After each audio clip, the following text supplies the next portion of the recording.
She had everything that, people usually say makes a woman happy. She was around 38 years old. She had that kind of beauty people quietly envied. 3 kids, a husband, and another life growing inside her. She was getting ready to become a mom for the 4th time. In those home photos, her smile just glows. A woman who loved deeply and, a woman people desired. But behind that perfect picture, something slowly kept creeping in. Something she never admitted to, even the closest people around her. Fear, anxiety, and someone who didn't see her as a human being, but as property. And then, one day, it all just, collapses. Brutally, fast. They find her dead, in a shopping cart, wrapped in tape, thrown among trash. Like, that's how you throw away spoiled food. Not a woman who was supposed to give birth in just a few months. And while her 3 children are waiting for their mom at home, she's lying out there in the cold. Silence instead of a heartbeat. The body that once was someone's desire, and now is just evidence.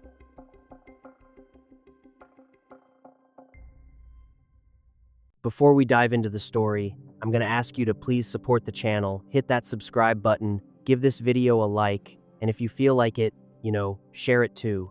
Oh my God, it seriously helps this project grow and lets us do even more investigations. And while you're watching, drop a comment and tell us where you're tuning in from and what the weather's like over there right now. All right, let's get into the story. And trust me this time, it's the kind of story that legit sends chills down your spine.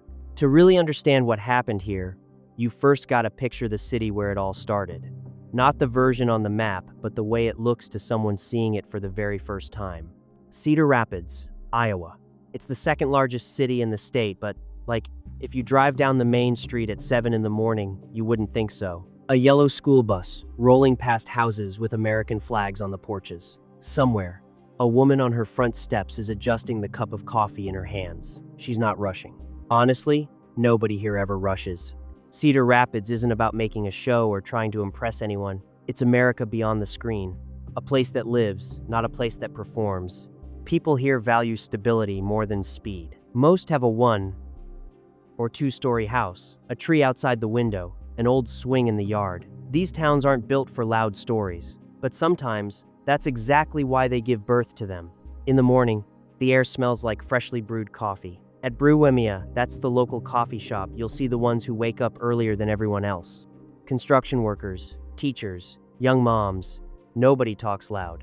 People here live practically, work, home, family, nothing extra. The city stretches along the Cedar River. In the summer, people walk by the water or ride their bikes along the Cedar River Trail. In the fall, the leaves turn the streets copper and red.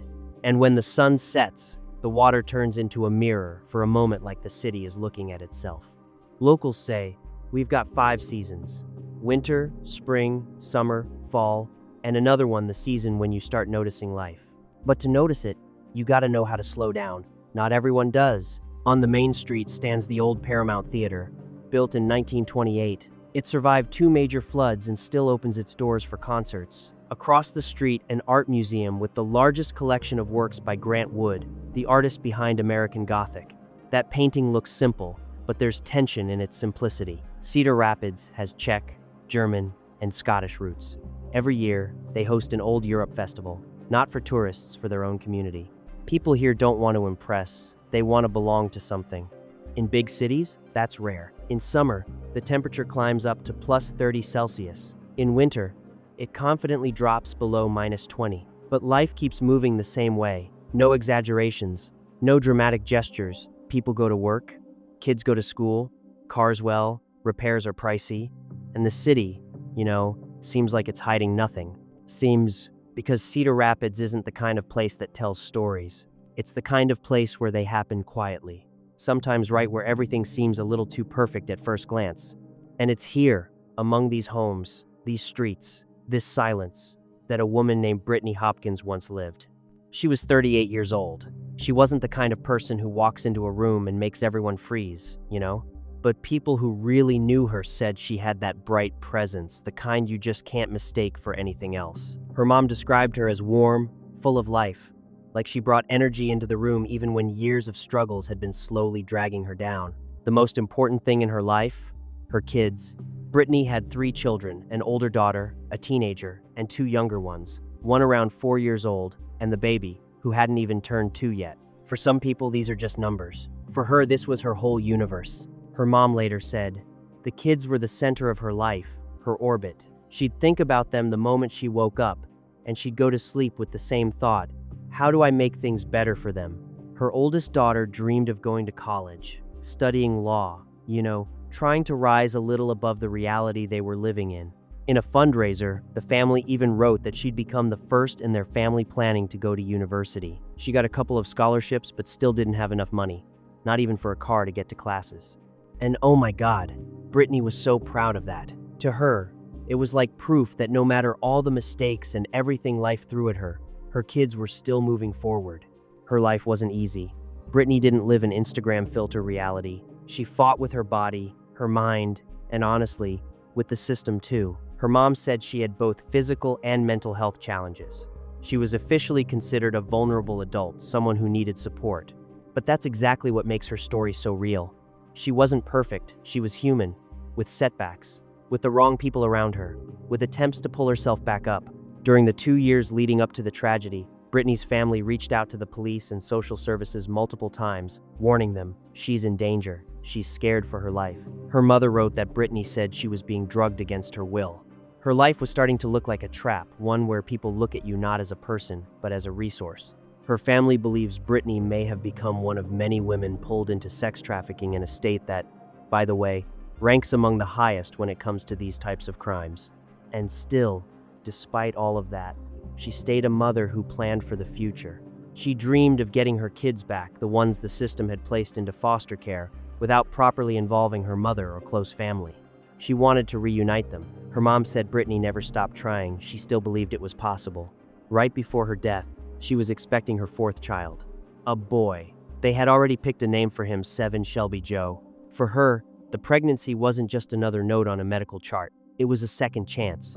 Her mom said Britney was really looking forward to this baby. She was preparing for his arrival and was planning to return home, to her family, to be close to the people she loved. If you look at her life from the outside, you might think this is a story about failure, about fighting poverty, toxic relationships, bureaucracy, addiction, and people who exploit the vulnerable. But if you listen to the ones who loved her, the picture shifts. They talk about her laughter, how she could crack a joke and break the tension, how gently she treated her children, how she was bright even when the world around her felt gray.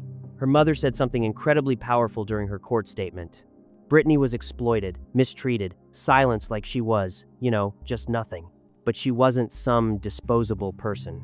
Her death left a hole in the lives of her entire family. She was a woman who deserved help, support, a second chance, not indifference and violence. And when we say Britney Hopkins, it's so important we don't just picture a line in a criminal case file. First of all, oh my God, she was a mother of 3 children and pregnant with her 4th. A woman who laughed while watching cartoons with her kids, who called her mom several times a day, someone who would nervously twist a lock of her hair while saying, "This time it's definitely going to be different." Yes, she made mistakes. She trusted the wrong people. She couldn't handle everything life threw her way. But she was not a monster. She was not a problem, the way some paperwork in some office might have labeled her. She was a person who desperately wanted to live a normal life, for herself, and for her children. And that Britney alive, emotional, a little tired, but stubborn as hell, that's who lived in quiet little Cedar Rapids. In the city of the 5th season, a place where she kept trying, right up to the end, to find where she belonged. In a town where time moves slowly and life passes softly, Britney lived the only way she knew how. She wasn't perfect, but she was alive. And then, at some point, everything started to change. At first, quietly, almost unseen, then way too fast. It was just another ordinary day. Nothing looked different from any other day. No warnings, no signs. And then the phone rang. On the other end of the line, someone speaks hesitantly, like they don't quite believe what they're seeing. A witness who simply stepped outside. And within just a few seconds, the life of one family, this town, and this woman split into before and after. The emergency. Hi, I was just at, and there's a grocery cart behind the garage, and it looks, there's a blanket or something in there. It's got blood on it, and it looks like the shape of a body, inside of the blanket. So I think there's a dead body inside of a grocery cart behind the garages. Yes, you heard that right. A man calls 911, clearly not even sure how to put it into words, and just says, I think I found a body. It's in a shopping cart. The call cuts off. 7 minutes later, the first patrol car arrives at the scene. The officers get out without saying much. Later, in the official report, they wrote, area behind the garages, near a private residence. But on the footage, oh my god, it looks completely different. They walk toward the cart. At first, slowly, none of them is ready to accept that this isn't a mannequin, not some twisted prank. And then the smell. And after that, not a single one of them said another word. Yep. Okay, chill out. There's a very obvious body. Okay. Wrapped in blankets, bloody. Okay. Head's wrapped, legs are wrapped in this shopping cart. Okay. I'm just going to put this around both Yep. garages Yep. for you. So All right, this there. lady in the blue coat is the one that found it. Okay. She's worried, she knows who it is. Okay. She's not being cooperative as far as giving me information. Yeah. Police confirmed the report, stating that a dead body had been found inside a shopping cart, hidden behind the garages of a residential complex and covered with blankets. After that, the officers began examining the body more closely.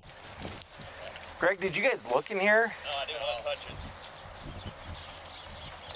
She thinks it. She's super 1096, so let me just see what we got here. I touched it and it felt. All right. It feels like a body. Like it's hard. She's scared. Yeah, it does kind of look like it, doesn't it? But just with it being possibly. Yep. You know, Yep. No. It's all good. It's all good. It's all good. Yeah, it does look like one, doesn't it? You want a knife or anything? I got a knife if you want to cut it. No, I don't want to cut it yet. Yeah. Get nice hair. Yep. So, All right. So she told me that her boyfriend cheated on her the other day. She's worried it's a young female. Let me know. She's had this really weird story that she's. Yep. I'm gonna need you in CID. It's. You got a dead body wrapped in a blanket, duct tape, in a shop. After the body was discovered, the police reacted immediately. They sealed off the area around the scene, and forensic investigators along with medical examiners arrived shortly after. From the very first minutes, it became clear this was not a natural death. The body had been carefully wrapped in a blanket, tightly secured with electrical tape, and then, almost carelessly, covered with trash bags. That's not how you hide an accident. That's how you try to get rid of a witness. The identity of the victim was confirmed that same day. Britney Hopkins, 38 years old, pregnant. Once her name was released, someone called the police, a witness. They didn't ask for a reward, didn't request anonymity. They simply said, I saw her not long ago. She was with a man named Donnie White, and that became the first lead in the investigation. Detectives pulled the security camera footage.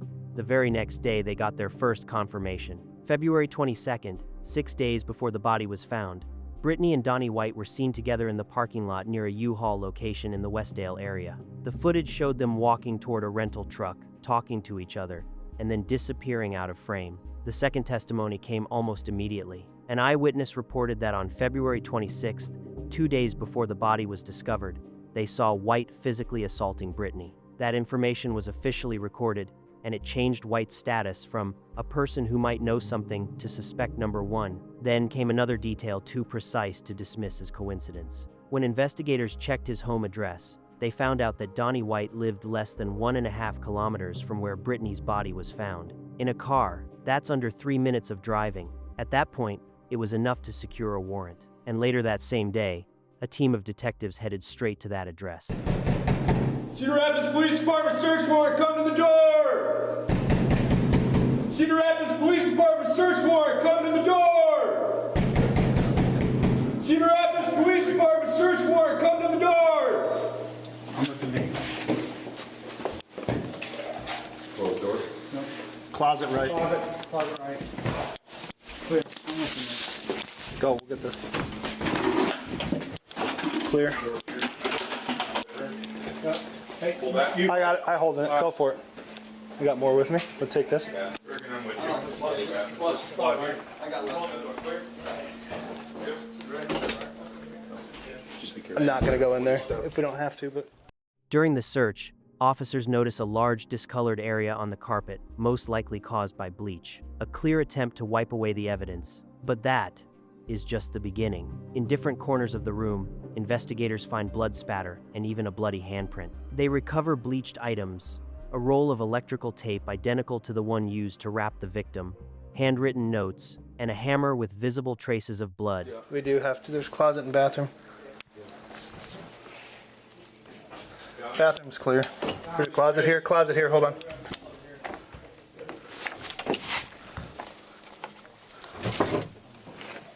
Looks clear. Clear in here. Alright. Clear. Clear. Alright. That's the crime scene. We double check all the small places with the TV being on, just confirm. The closet or the bathroom is 100% Did clear. we check that one? Tags just did that one. Okay.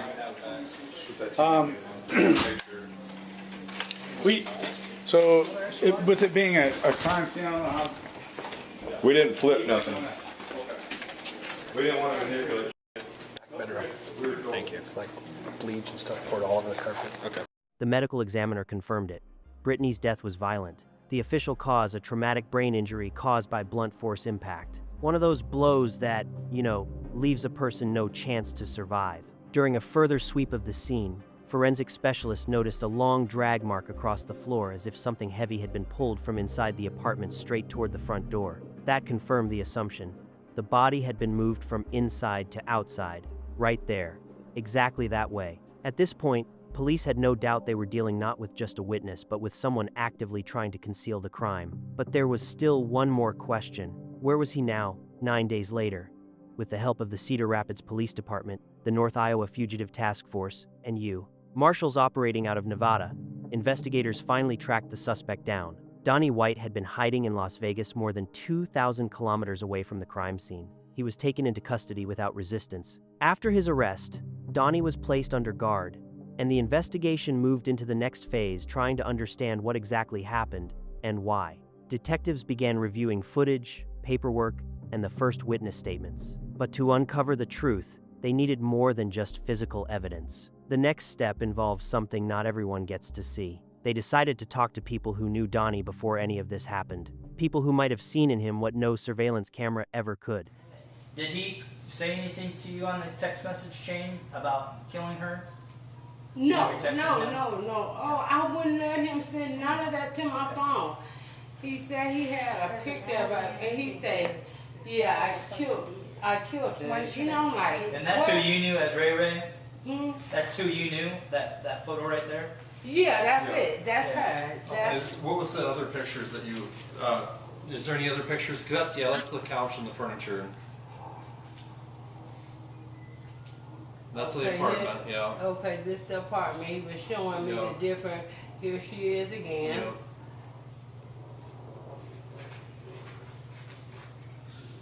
Never heard of him being a nice person. I heard They him had clean just it when up they got so furniture he can going stay to the on store somebody's doing couch, things, So like that's a what he boyfriend should and do, is girlfriend clean up. maybe. But if he, So- if he get upset, he's So we crazy. need to make it. One of the relatives spoke about the 51-year-old suspect very briefly. He's just not normal. After that, detectives began asking deeper questions. What did he say about the push cart? About the What cart? details did he give Yeah, God. Oh my God, yeah. Yeah, he did. He What? say, I put her in a push cart and rolled her out of here. And I'm like, oh my God. And I wouldn't let him send me the picture, but he did send it to me. And I said, I don't want to see no mess like that. I said, I hope you playing. What did Donnie say he did with the push cart? He didn't say exactly, but he did say it's an Aldi push cart. Aldi's? Aldi. Yep. Okay. And he put her in there, and he pushed her somewhere. He didn't say exactly where, but Okay. when I saw the news clipping on my phone, I know it said that her body was found by an apartment building, and I was like, oh my God. So I said, well, he didn't try to hide her. So to me that means, I think he wanted her to be found, you know, because you know what I'm saying? I think putting her out there by an apartment building and a push cart, somebody was gonna find her. So that's what I'm thinking. I'm like, I just wish it had never happened. Yeah. It was humiliating and stupid. He could come. Did he ask? He could come to police after he did whatever he did. Like but the thing is, I think they both probably was high off that stuff. Yeah. They both was high and just probably went into a rage. I don't know. I never took the stuff. I don't know what kind of effect it would have or whatever, but he did say she came at him with a big old butcher knife. And Another woman added that, according to her, Donnie had been abusing drugs for a long time. Let's keep going. Did he tell you he was high on meth? Or are you assuming because of his history? We haven't discussed none of that. The only thing he told me was she came after him with a butcher knife, and I killed that. Did he throw out there how he how he did it? We know about the cart. How he disposed her body if she Well, yeah, that's what he did tell me that. He said, I went to all this and got a push cart and I put her in there and I rolled her ass on the way from here. I said, oh my God, I for real? And I didn't see the picture of her in the push cart, but he did send that picture to the. I wouldn't let him send it to me. Did he say it was a picture of her in the cart? Did he tell you that it was a picture of her in the cart? A picture of her? Yeah, let's say the body was in the push cart, and with some bags on top of it or something. Okay. You know, that's what he told me. You know, he said, yeah, and it is true. And I'm like, oh my God, no. After speaking with Donnie's relatives, the atmosphere in the house went suddenly quiet. The detectives didn't rush to leave. Sometimes silence says more than any answer. One family member called him not normal. Another mentioned his long history of addiction. Everyone kind of agreed that something had been wrong with him for a long time, but no one said it out loud, until the police began asking very precise questions. Detectives had already seen the physical evidence, but now they were hearing something no camera could ever show. How people who had known Donnie for years described him not just as a criminal, but as someone who had gradually been losing control of himself. And that matters because sometimes a suspect's psychological profile tells you more than a fingerprint match. And it was during that same conversation that one relative casually mentioned a detail that suddenly changed the entire direction of the investigation. That day when Britney was likely already dead, Donnie didn't just disappear. He was driven to the airport. The person who drove him had no idea what had happened. They simply agreed to give him a ride, just like they'd done before. The relatives gave detectives that person's name, and officers decided to go to her immediately. The police knew right now, every minute mattered. If someone saw Donnie before he fled, they might, without even realizing it, know more than they think. So you picked him up March 9th, a few blocks away from the airport. And it sounds like maybe you took him somewhere right away to the hospital? Yeah, I took him to the hospital. He was having some type of episode. When I first got him in the car, I go back and pick up his bag because he told me his bag was around the corner, so I go pick up his bag. Then he says, I get him in the car. He hops out the car and starts running down the street. So I park the car, I try to get him back in the car.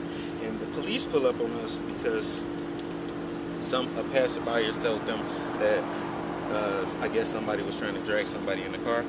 So when the police pulled up, they questioned us and everything, and he said he was okay and all of that, and they let us go. So I was on my way to take him to the shelter. Then he's got the tweaking out on me again. So I was like, this your last time. So I took him to the hospital, and when I pulled up to the hospital, he actually had me in the headlock and was trying to bite me. So when I pulled up, I had to like yell to the security to come get him off of me. Like, he had to be restrained, that type of episode. I don't even know what was going on with him. And after that, I ain't seen him since. The man recalls that Donnie's behavior had become so strange and unstable that, according to him, it ultimately led to Donnie being hospitalized. What was he suffering from that he needed to go to the hospital? I don't know. They didn't tell me what he was suffering from. What I just did know Donnie say he was suffering from? He didn't say anything. He was screaming and hollering like he wasn't saying anything. That's why I had to take him to the hospital, because I didn't know what was going on. Had you ever seen him like that before? Okay.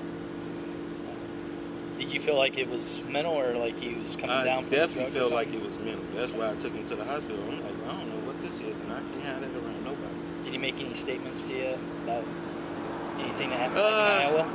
I did ask him, because my aunt told me like that it was a situation that had happened, and I asked him about it. I'm like, are you in some type of trouble? He said, I might be, but I know somebody did something, so I'm trying to get away. That's what he said. He knew somebody did something? Mm-hmm. That's what he said. And he was trying to get away. Mm-hmm. And he said he might be in trouble. Mm-hmm.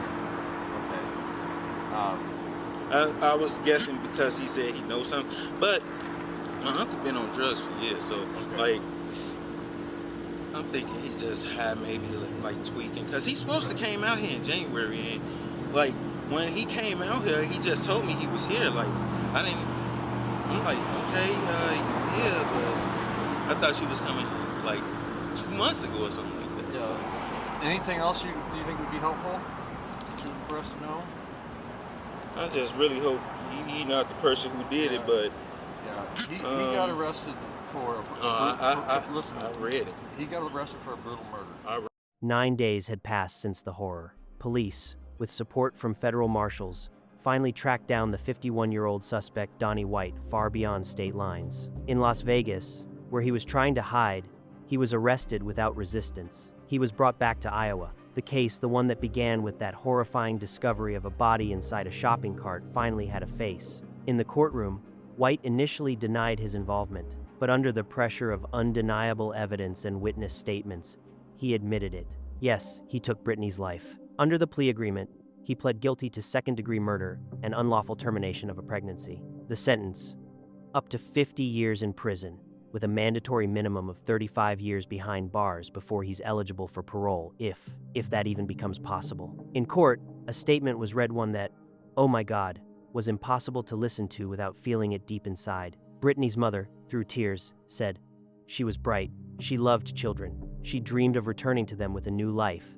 but he stopped her. And his plea deal may reduce the word killer on paper, but it will never reduce the hole he carved into our lives. Britney leaves behind 3 children, and one more she was waiting for, a baby who never got the chance to be born. The oldest, a teenager. The other 2 still minors. They are now without a mother, without the woman who gave them life, without the hand that held them, without the voice that whispered, sweetheart, I love you. Society got a sentence, but the children, they got emptiness. And we can't bring their mother back. We can't say anything that will truly ease that pain, but we can remember her. As a woman, as a mother, as a human being, as someone whose story is so much more than numbers on a legal document. And if you're watching this right now, please remember this. Behind every headline, behind every news report, there are real lives. Sometimes what seemed like just an ordinary moment turns out to be someone's last breath. And in those moments, justice, that's the last hope we have for anything still human.